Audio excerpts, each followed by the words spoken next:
Hi everyone, so I'm Mmabatho Dlamini and I've been privileged to be part of the team that was attending a seat at the table mastery class, and it's been a phenomenal experience. I think the biggest impact it's had on me is understanding the dynamics of the board, So as you approach being a director, a non-executive or an executive, the dynamics that actually play out are different, and the team has been absolutely amazing in how do we navigate that. But at the end of the day, I have to own that core space, and that responsibility sits with me.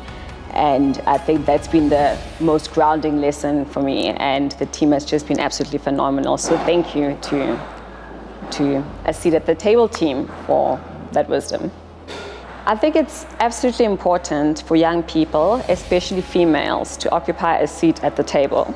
Because when we talk about the table, we're talking about a future, we're talking about sustainability, we're talking about a tomorrow, we're talking about solving problems that exist not just for ourselves, but for the generations that are coming up ahead.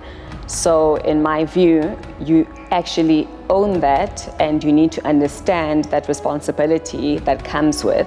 And therefore, it's important then to actually move generations, ensure that we're represented, and actually drive the right ethical leadership as we occupy these spaces.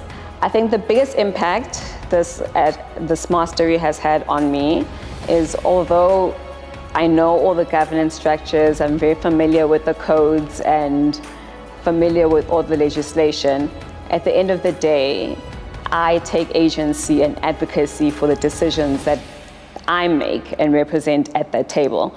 And I should be okay when I stand up and say, no, I stand for this, or have a voice to say, yes, I don't stand for that. So for me, that's been the biggest impact, to say, you own that agency. If you're going to sit at the table, you need to own that agency.